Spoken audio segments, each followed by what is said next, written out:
Hi, in this lesson we're going to test if you can run Vulkan. You must have the SDK installed prior to this lesson.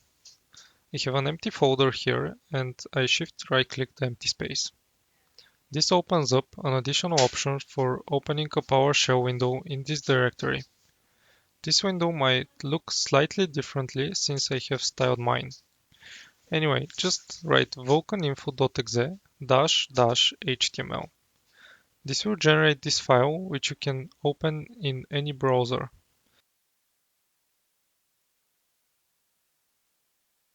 This will give you information on the installed Vulkan SDK. You can expand these sections, but it is really important to check the device groups. You need to have a physical device with present capabilities, or you can also check that you have presentable surfaces. Otherwise, you can also check this file later to see what extension you personally have on your machine. If you have a device, you can safely continue with the course and follow along.